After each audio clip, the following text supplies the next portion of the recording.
The word barbarian is a misleading expression, and the art that goes with it is misleading too. This picture was painted in 1890 by an arrogant French painter called Joseph Noël Sylvestre. It shows the sack of Rome in 410 AD by the Visigoths. The Visigoths were a so-called barbarian tribe. You can't miss them. They're the ones without any clothes on. It's such nonsense. The Visigoths were never naked savages clambering about Rome, destroying civilization. They were pioneering Europeans who produced beautiful art and who achieved important things. It was actually these so-called barbarians who invented trousers.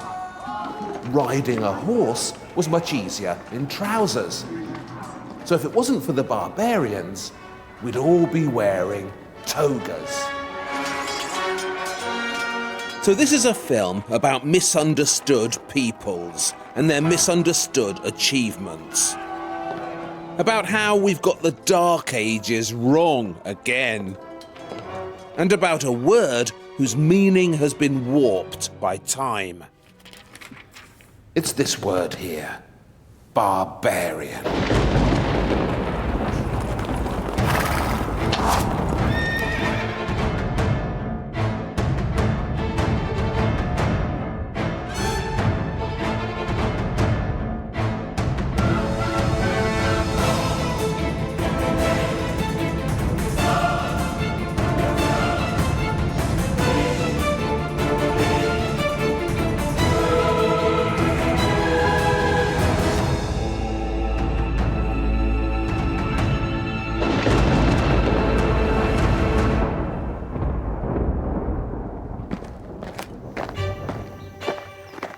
The Dark Ages go roughly from the 4th century to roughly the 11th. And I've been looking at the art made in these years, trying to convince you that it wasn't dark at all. In this film, I'll be leaping to the defence of the so-called barbarians.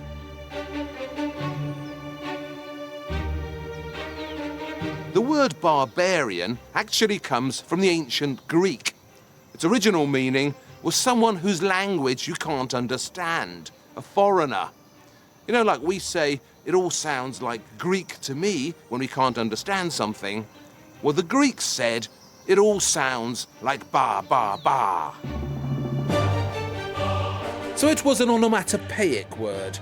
Anyone who spoke a funny foreign language was a barbarian. The same word, barbara, can be found in Sanskrit, the ancient language of India, where it means gibberish or stammering. And if you're actually called Barbara, like Barbara Windsor or Barbara Streisand, then I'm afraid your name means barbarian woman. And you, madame, are particularly in touch with your barbarian self. When the Romans took over the word, it came to mean anybody, anywhere who wasn't a Roman.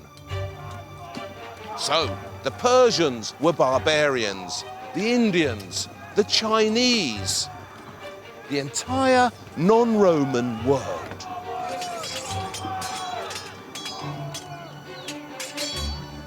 It isn't just this word barbarian that's been demonized and distorted. If you open your dictionary and start looking for words with bad Dark Ages connotations, you'll find lots of them. Take this word here, Vandal.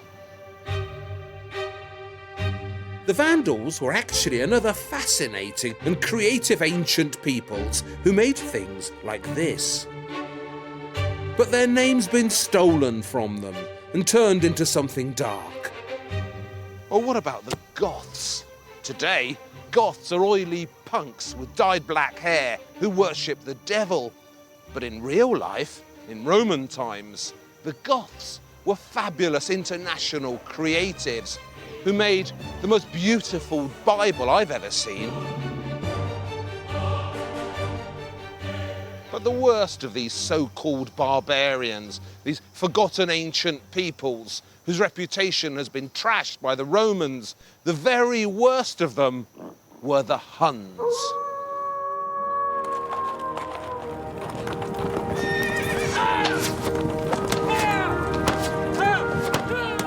Poor Huns. If anyone in ancient history deserves some rebranding, it's this notorious nation of energetic invaders. No one had a good word to say about them. The Goth historian Jordanus tells us they were scarcely human, a stunted, puny and faithless tribe. Christian writers were even harsher. According to a Christian cleric writing in Syria, the Huns eat the flesh of children and drink the blood of women.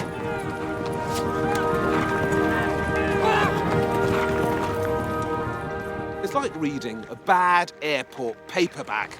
The Christians were determined to demonize all pagans, and they were particularly determined to demonize the Huns.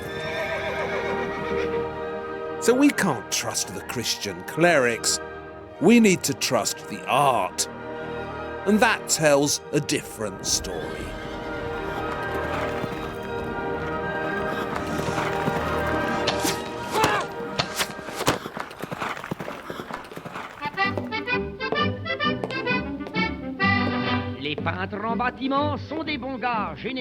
In the First World War, the British began calling the Germans Huns. It was the worst insult they could think of, but also very bad geography, because the Huns were not from Germany. Exactly where they came from is one of the big mysteries of the Dark Ages. Nobody knows for sure. But it was somewhere out here in the Eurasian steppe, somewhere far away and different. The first record of the Huns in Europe dates from around 376 AD, when a group of retreating Goths turned up here on the banks of the Danube and begged the Romans to take them in.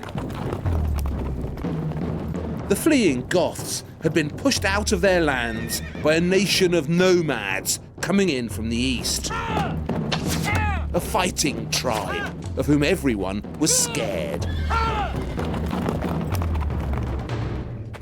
Huns were fierce warriors, there's no denying that, but not all the time. Like all nomads, they lived a precarious travelling existence and moved around in small family groups of menfolk, women and goats. The default lifestyle of the Huns was a tinkerish domesticity. And among the splendid Hunnic objects they've left behind, the defining ones are these battered Hunnic cauldrons, preserved in the museum in Budapest. In these robust vessels, the Huns cooked their goats and boiled their water. A man can live to 50 is an old Kazakh saying that still circulates, but a cauldron will live to 100.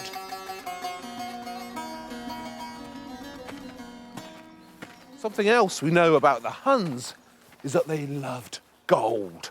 Oh, how the Huns loved gold. The Hunnic graves that have been dug up, the buried caches of treasure and valuables, reveal such a deep and instinctive passion for treasure. These days, we've lost sight of gold's crazy, hypnotic power, and that special relationship it enjoys with the sun. The Incas called it the sweat of the gods. And in the Dark Ages, gold was a substance with a magical presence. And the Huns loved it in a visceral and unbalanced way. In my book, that's a good reason to love them back.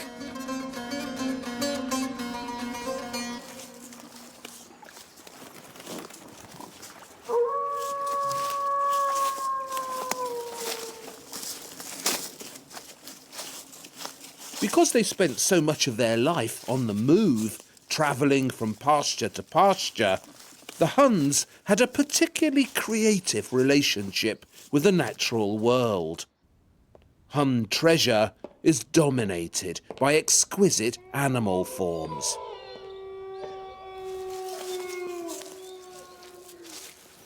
In the Hermitage Museum in St. Petersburg, there's a wonderful piece of jewellery. It's a golden bit of a bangle or a neck torque, like one of these. And it's this piece here at the end, shaped so atmospherically, like the head of a creeping wolf.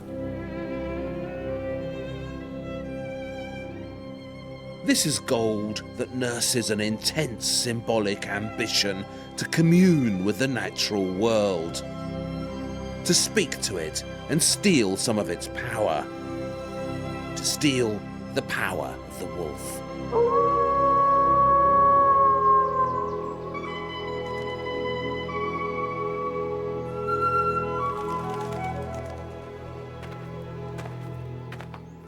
Another animal that was dear to them was the eagle. They probably used eagles to hunt with, as nomads of the steppe still do. And the great bird in the sky inspired such beautiful Hun bling.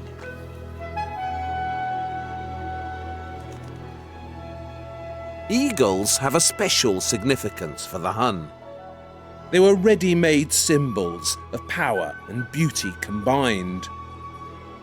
And right across the barbarian world, these garnet-studded eagle brooches became noticeably popular. This powerful new relationship to the natural world was one of the great barbarian contributions to civilization. And then, of course, there was the magnificent Hunnic horse art. The Hun depended on their horses totally, and they loved them deeply. So, of course, they made sure their horses looked suitably splendid too.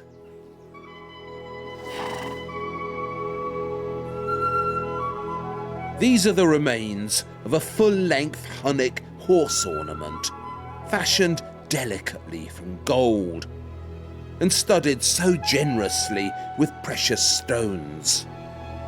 Lucky is the horse who got to wear this.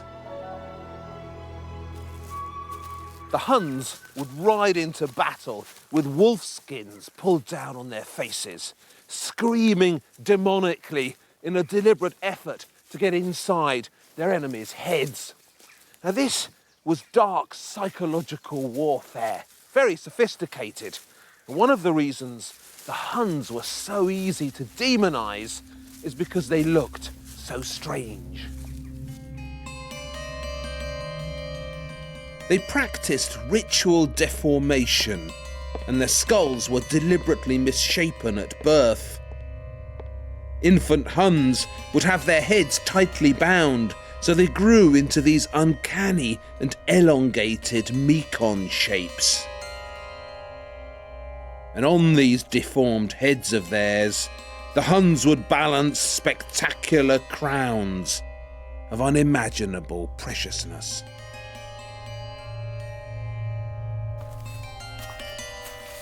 So the big question is, where did the Huns get their gold? They were nomads, not miners.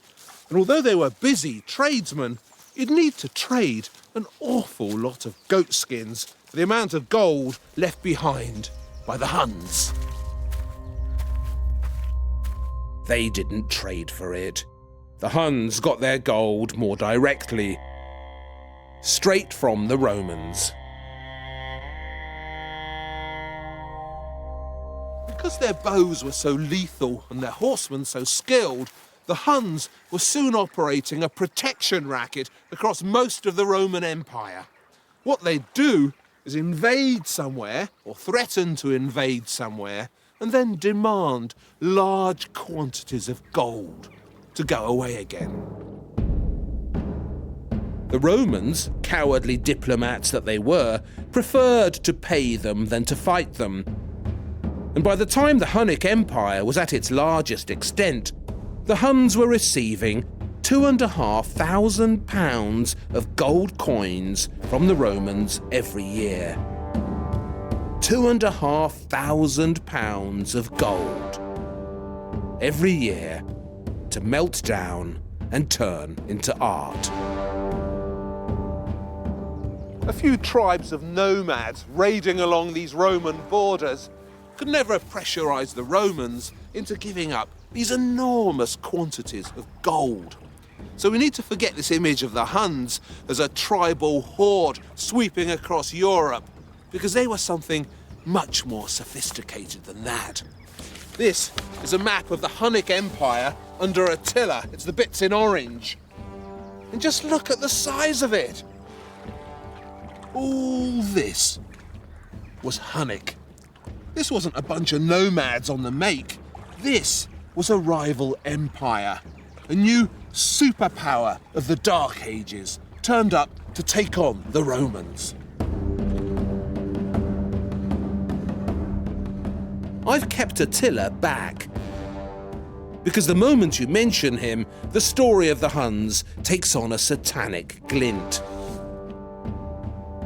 All the Huns were demonized by history, but Attila was demonized most of all. The exciting thing is we actually know a lot about him. A Roman diplomat called Priscus was sent on one of these diplomatic missions to negotiate with the Huns, and he's left behind a vivid account of his journey.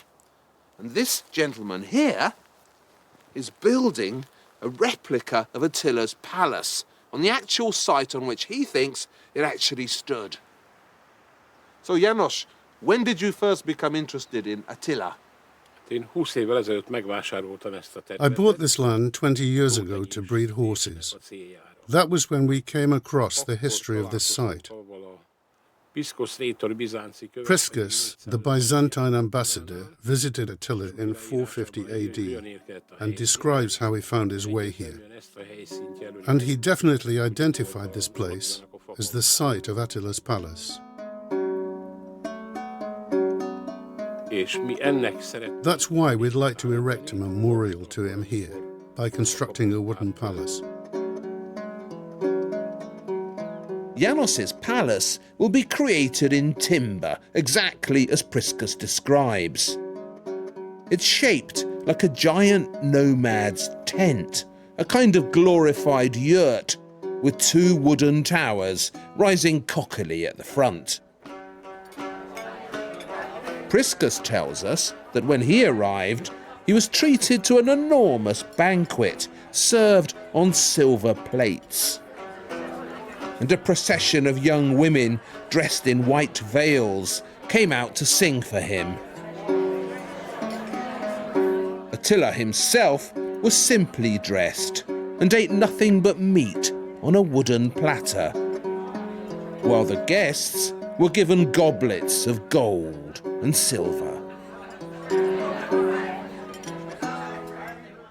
What does Attila mean to the Hungarian people? Because for a lot of people in Europe, he has a very bad reputation, but not here. In Hungary, he seems to be thought of more as a hero. When people say Attila was a barbarian, that's something I reject. It's not something I believe. He spoke 8 languages by the age of 15 and laid Europe at his feet. Someone unintelligent, a barbarian, could not have done the things that Attila did. Only someone blessed with special talents. Did Attila's palace really look like this? I very much doubt it. But neither do I think János's fantasy is more misleading than all the other Hun fantasies about satanic hordes sweeping through Europe.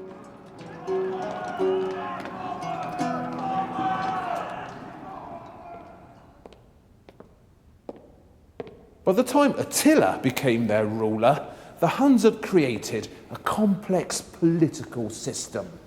Their huge empire was actually a federation of many nations, a kind of barbarian EU opposed to the Romans, with Goths and Burgundians, Alans, even a few Greeks, all linked together and ruled by Attila. And here at the Kunsthistorische Museum in Vienna, there's something really spectacular I just have to show you. When this was dug out of the ground on the Romanian border in 1799, it was thought to be Attila the Hun's personal dinner service. You can see why they thought that. Just look at how splendid this is. 23 golden vessels, nearly 10 kilos of pure gold. Today, no one thinks this was Attila's dinner service. The most recent thinking is that it was left behind by the Avars, one of those mysterious tribes that emerged from the confederation of the Huns. They obviously had that special relationship with nature too. This magnificent bull-headed bowl is another example of powerful natural magic channeled into gold. This is what the Dark Ages were capable of. This is what makes these times so exciting. That bull bowl has a power to it, an animal energy that you just don't get later on when art loses this connection to the basic stuff of life. The empire of the Huns didn't last long. For a few decades, it rivaled the Romans, and then it was gone.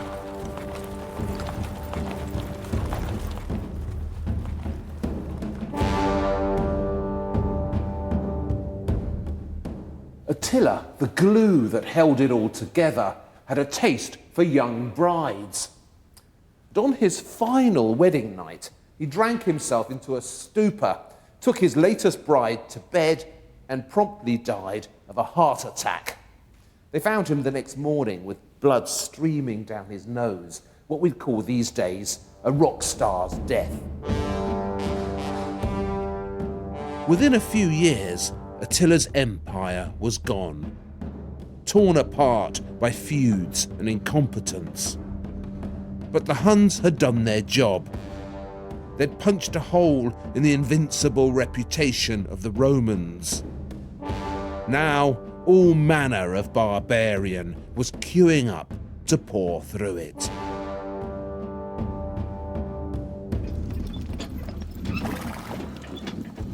When we think of the barbarians, we think of hordes of bellicose warriors storming across the plains to attack Rome. But that's wrong.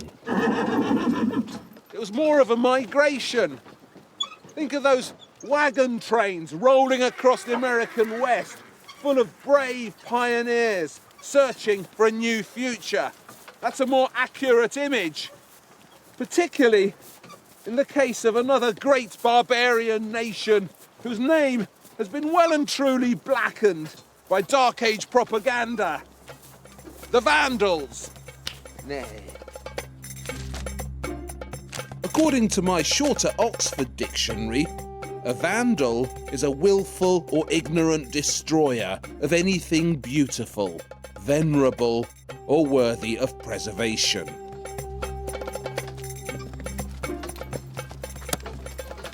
That's what it meant in 1663, but it shouldn't be what it means today.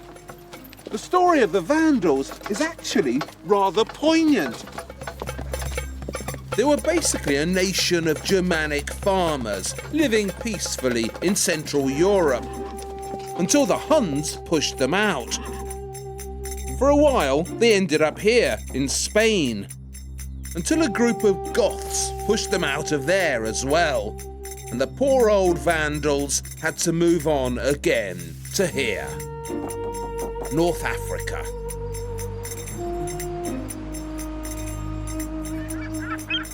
In 429 AD, 80,000 people came across the Straits of Gibraltar, crammed onto small boats. A kingdom on the move, looking for a homeland. The Vandals had arrived in Africa. Originally, this word Vandal meant something like wanderer, someone who's looking for something. It comes from the same Germanic root as the English word to wend, as in I was wending my way home from work. And the Vandals were great wenders and great wanderers.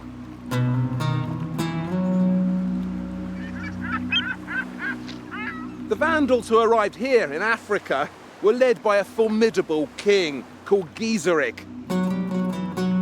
If you think of the Vandals as a lost people and Africa as the promised land, then Gizeric was their Moses, leading them across the oceans.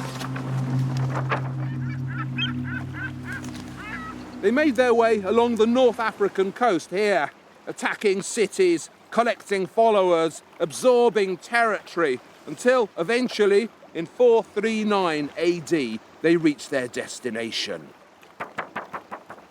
Carthage. Carthage was the second largest city in the Western Roman Empire. Busy, rich, a crucial trading centre. The Romans depended on it for most of the olive oil they burned in their lamps, and the wheat from which they made their bread. When the Vandals took Carthage, they shocked the Roman Empire.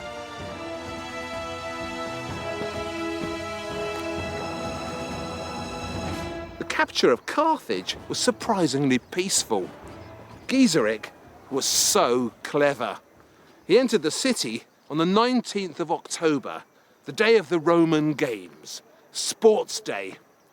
Now, the Romans, who were obsessed with sports, were far too interested in the gladiatorial combat and the chariot racing to fight the Vandals.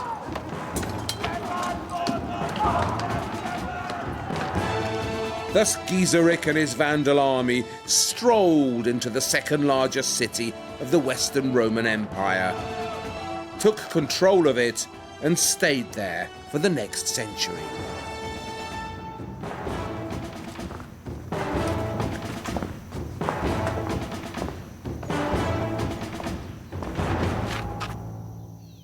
People used to think the Vandals went about destroying and pillaging Carthage as soon as they got here. But today, we know they didn't. The most remarkable thing about the Vandal occupation of Africa is not how much they destroyed, but how little. Later on, angry Romans and Christians writing about these events made sure they blackened the Vandals' reputation, as they did with all the barbarians. But the art that remains from these times tells a different story. To signal their new status as overlords of Rome's most prosperous province, the Vandals did what the nouveau riche always do. They spent money on the arts. Their jewellers were commanded to make gorgeous Vandal bling. And out in the countryside, they built elegant villas for themselves and filled them with superb decorations. That's the Julius mosaic. It's one of the masterpieces of the period. And Julius himself is sitting there in his white robe, and he's the man who commissioned the mosaic. No one is 100% certain if this was made just before the Vandals got here or just after. And that's the most telling thing about it. This is how rich Romans lived, and also rich Vandals. Julius's house, where this was found, is shown in the middle, the posh fortified villa. Those domes at the back are the bathhouses, the equivalent today of a luxury swimming pool. All around the villa, there are busy scenes of rural life in North Africa. Up on the left, that's winter. See the people picking olives? That's what you did in winter. On the other side, on the right, is summer. See the shepherds with their summer flock and those fields of ripe wheat behind them. Down here are spring and autumn. Spring is the season of flowers, and there's Mrs. Julius in her garden, admiring herself in a mirror, while a servant brings her a bowl of roses. They're beautiful, and so is she. On the other side, it's autumn, and there's Lord Julius himself sitting on a throne in his orchard, while a labourer brings him a basket of grapes and a hare he's caught running about among the vines. This is mosaic making of the highest calibre, so imaginative and clever. It isn't just a portrait of Julius and his house. This is a visualization of the perfect lifestyle, a rural dream made real. The message here is how glorious life is when man lives in harmony with nature, when order prevails and the land is fertile and balanced. Welcome to the good life in Africa.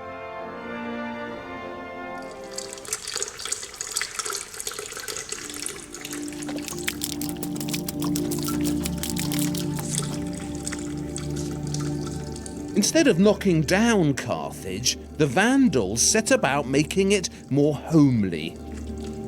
They put small houses in the huge Roman clearings. And, famously, an ambitious new bathhouse was built here by the art-loving Vandal king, Thrasimund.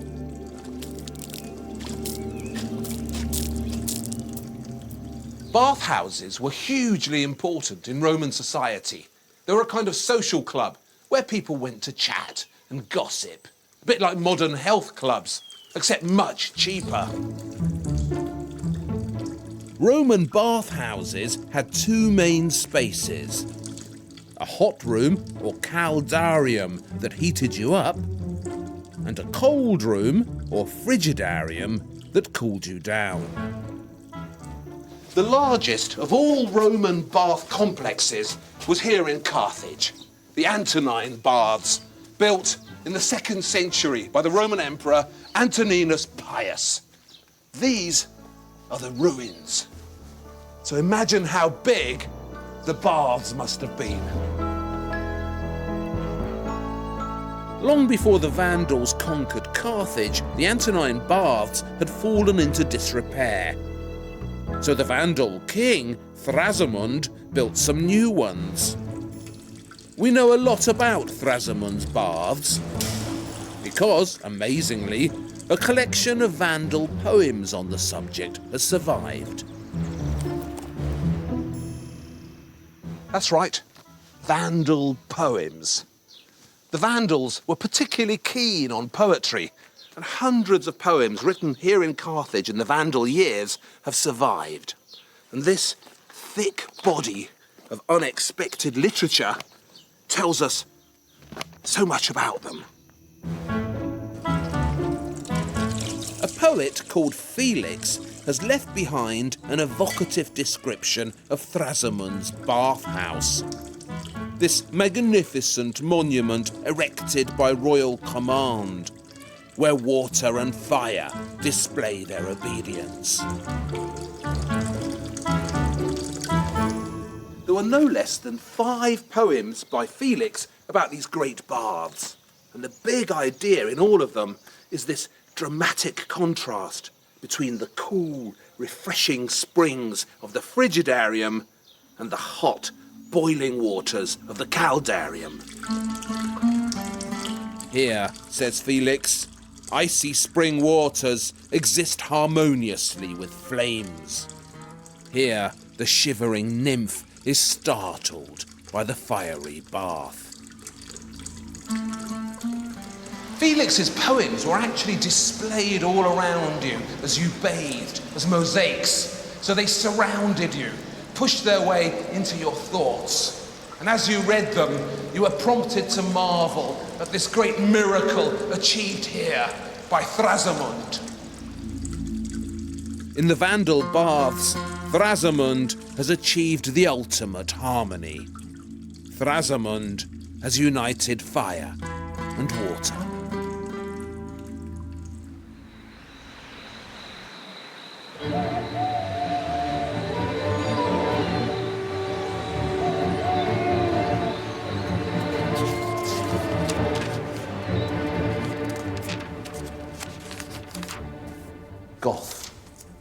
Goth. Oh yeah, Gothic. Barbarous, rude, uncouth. Gothic. Ah, here we are. Goth, one of a Germanic tribe who invaded the Roman Empire.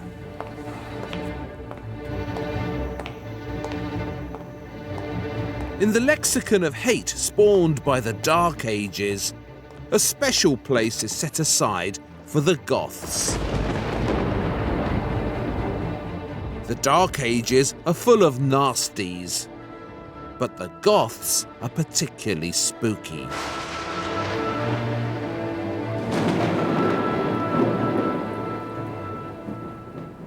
If you walk down the street where I live in London, in Camden Town, you'll find plenty of modern Goths wandering about.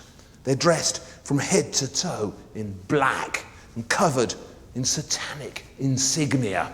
And they're trying so hard to look doomy. And I just want to give them all a big hug and tell them to cheer up. Because if they want to be Goths, they should be like real Goths. Energetic, colourful, inventive. The kind of people who did that.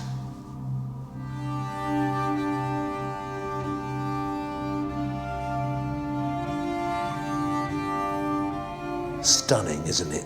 I love the way the mosaic sparkles with all that gold and throws light all round the dome. It's so exciting.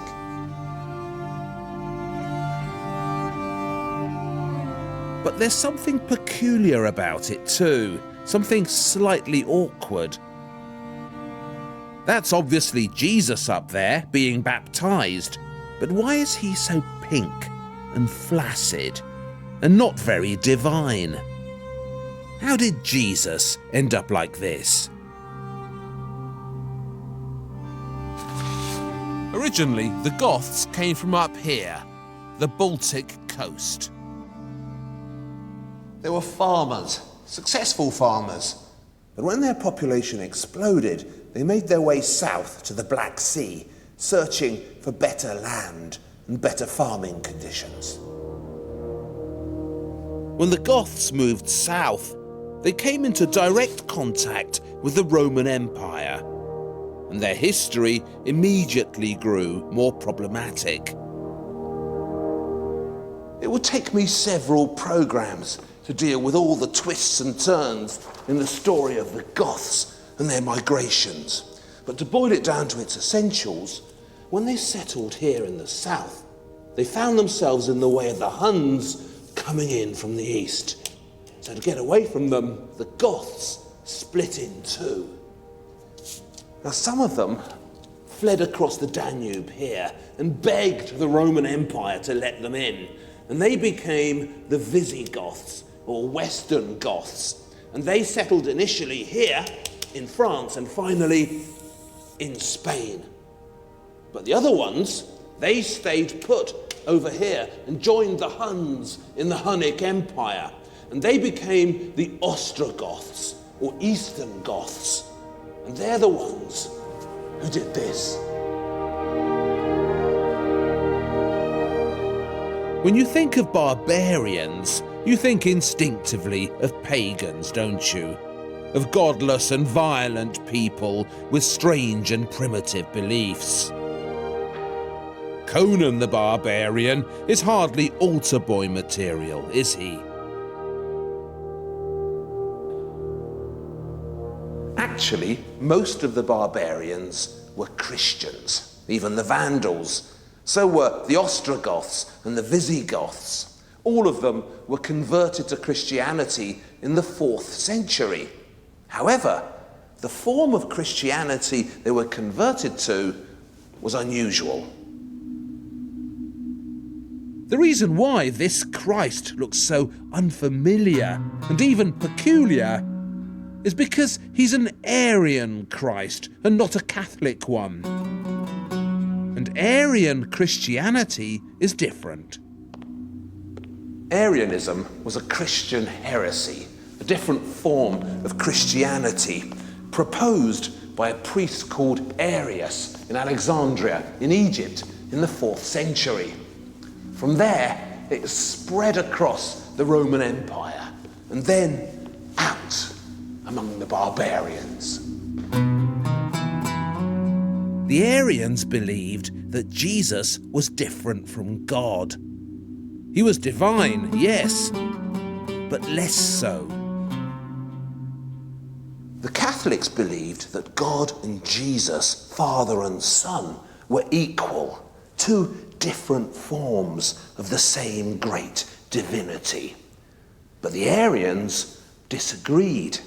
For them, God the Father was the one true God. He was the God at the top, and Jesus, his Son, was below him. And that's why the Jesus up here in the baptistry mosaic looks so wimpish.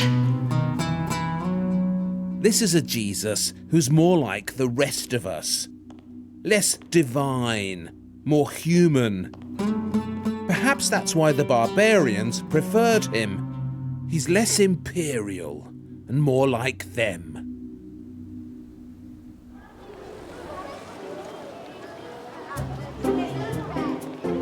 This is Ravenna in northern Italy, the capital of the Ostrogoths. Right across the empire, Catholics and Aryans distrusted each other, as only co-believers can. But in Ravenna, it was the Aryans who held sway. And it was Arianism that created this. It was a bit like the Sunnis and the Shia in Islam. Same religion, different only in its details, but so antagonistic towards each other. The Ostrogoths were led by a formidable Aryan king called Theodoric. And it was Theodoric who built this. Theodoric had been brought up in Constantinople in the court of the Eastern Roman Empire. He'd been sent there by his own father as a hostage and educated as a Roman. So he was sophisticated and clever. Having gained the trust of the Roman Emperor Zeno in Constantinople, Theodoric persuaded Zeno to let him come to Italy and reconquer it from another Germanic despot called Odoacer. Theodoric invited Odoacer to a banquet in his honor, and there he murdered him with his bare hands, or so they say, and thus Theodoric made himself ruler of all Italy, based here in Ravenna. Under the Ostrogoths, Ravenna thrived as never before. This is the great Basilica of San Apollinaire that Theodoric built early in the 6th century, and then filled with this spectacular parade of mosaics. Up on the ceiling, a baby-faced Aryan Christ performs such a lively set of miracles, raising Lazarus from the dead, conjuring up miraculous fish. So up there is the story of the young Jesus performing his miracles. And on the other side, over there, the other end of the story, Christ's terrible death and resurrection, the Last Supper. the kiss of Judas. Below that, there's this great golden procession of the 22 virgins bearing sumptuous crowns, lined up to pay homage to the Virgin Mary, with Jesus in her lap.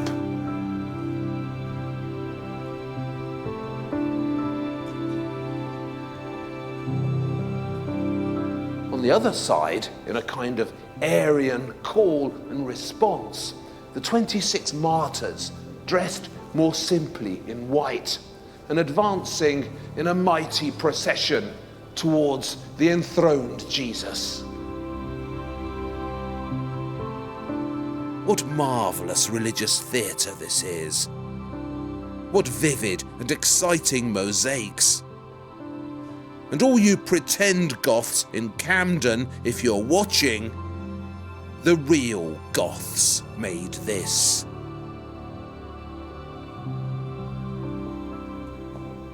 Unfortunately, later on, when the Roman Emperor Justinian reconquered Ravenna for the Byzantines, he set about tampering with what Theodoric had done, removing what he could of the Aryans.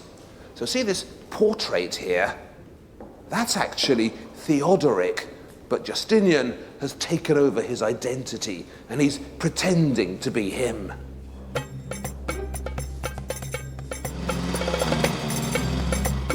This, they say, is what's left of Theodoric's Ravenna palace. You can see it inside San Apollinaire as well. A great golden palace, filled once with magnificent Ostrogoth treasures. There's a museum in Romania, in Bucharest, that's bursting with this Ostrogoth bling. And personally, I'd be happy to put on some shades and just stare at it for the next few days. But we can't, because back in Ravenna, the story of the Ostrogoths has darkened and grown eerie. When Justinian conquered Ravenna, he had all signs of Theodoric and the Ostrogoths removed. And the great mosaic palace is now a ghost town with no one in it. Though if you look very carefully, you can still make out a few of the bodiless Ostrogoth hands that remain.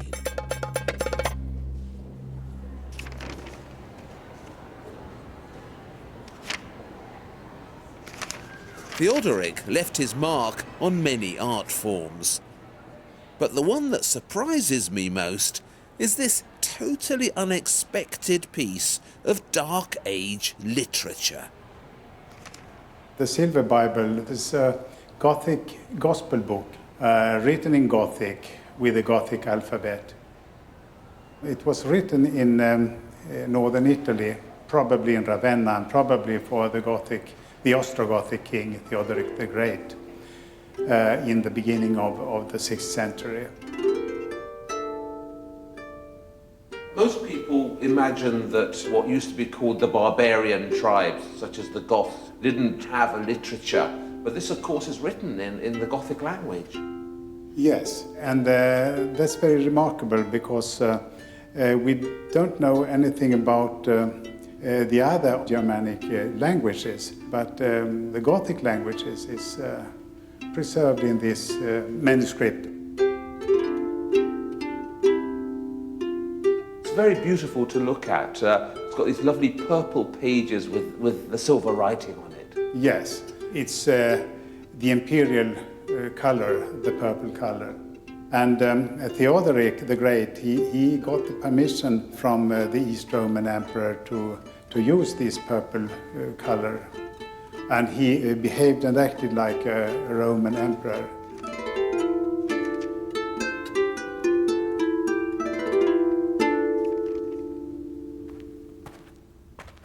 Theodoric, who lived to be over 70, deserves to be remembered as one of the great achievers of the Dark Ages.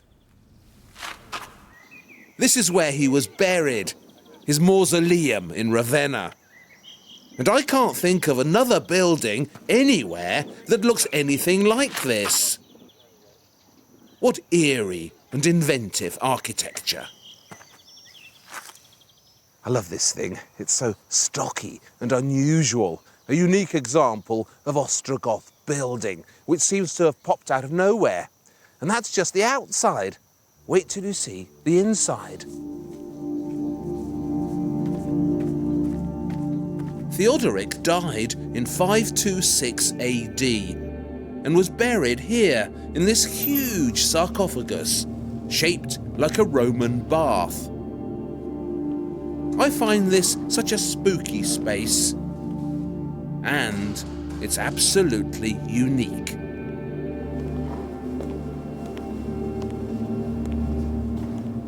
That roof is made from a single piece of Istrian stone.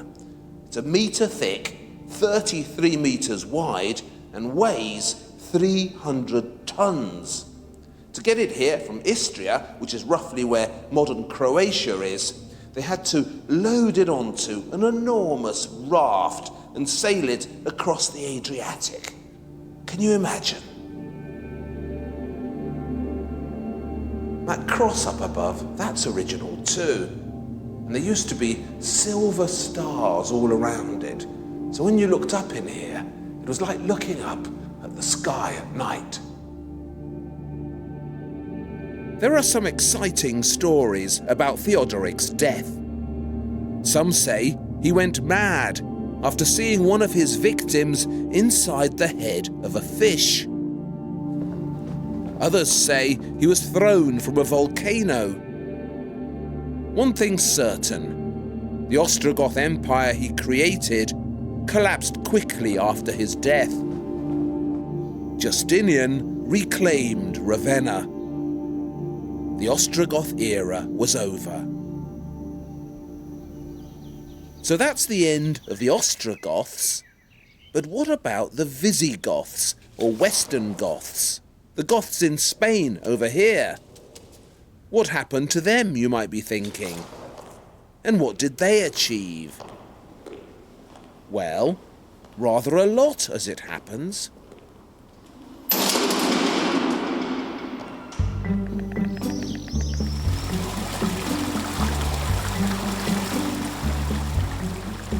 This is Palencia in Spain, and what you're looking at is the oldest surviving Spanish church, built in the 7th century by the Visigoths. The Visigoths ruled Spain from around 500 AD to around 700 AD. That's 200 years, but you hardly ever hear about them. You hear about the Romans in Spain, you hear about the Muslims in Spain, but you don't hear about the Visigoths. One cruel wag has christened them the Invisigoths, which is very unfair. If you hunt around in Spain, you'll find plenty of evidence of Visigoth achievement, like this rustic annunciation carved into an emerald. And sometimes you don't have to look hard at all to see the Visigoths showing off their Dark Age skills. Like these superb Visigoth crowns, with the name of the king who commissioned them spelled out helpfully for the hard of remembering. Aren't they magnificent? Those Visigoth crowns are not for wearing on your head. They're what's called votive crowns, and they are for hanging above an altar in a church.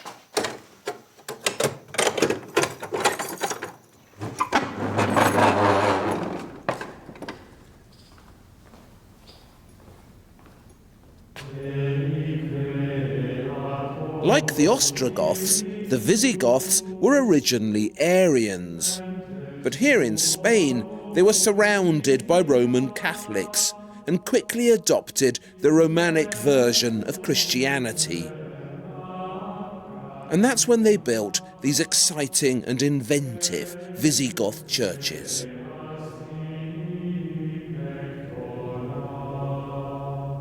This is the church of St. John the Baptist in Palencia. It's been remodeled here and there, but most of what you see is Visigoth. The story goes that the Visigoth king Recesvinto built this church to thank God for curing him of liver disease. He washed himself just out here in the holy waters of Palencia and was suddenly cured. Recesvinto was on his way north to fight the Basques, so he was particularly grateful for his miraculous cure, and even put up a plaque with the date the church was finished, January the 3rd, 661 AD. Recesvinto's plaque is surrounded by typically vigorous bits of Visigoth decoration, so energetic and busy. Completely unlike anything the Romans came up with. I really like this Visigoth church decoration. When I look at it, I feel as if I can hear the sculptor whistling. There's something so boisterous about it, something real and untutored. It's as if for the first time in art, we're hearing from the common man. This wasn't made by an artiste. This was made by a bloke. Someone with big hands who's speaking to us across the ages. The sheer inventiveness of these Visigoths is so invigorating. I mean, look at these arches. They're special, right? Why are they special? Because they look like one of these. I don't know how much you know about arches, but if you're any sort of student at all, you'll know that horseshoe arches are remarkable. Your bog standard arch certainly wasn't shaped like this.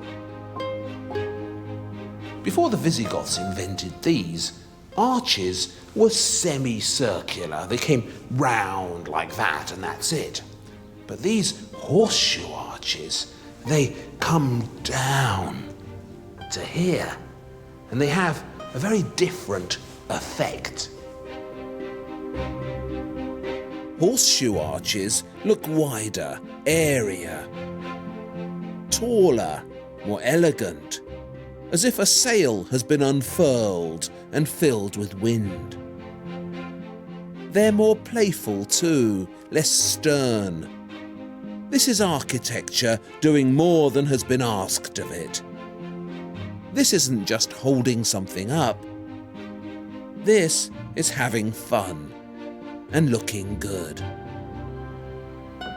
So the Visigoths invented these elegant horseshoe arches. And these were a brilliant barbarian invention. But although the Visigoths invented them, they didn't perfect them. It was someone else who did that. The perfecters of the horseshoe arch are the subject of the next film, when we look at the art of Islam. In the hands of Islamic artists, the horseshoe arch would create architecture of spine-tingling beauty. It's yet another of the great achievements of the Dark Ages.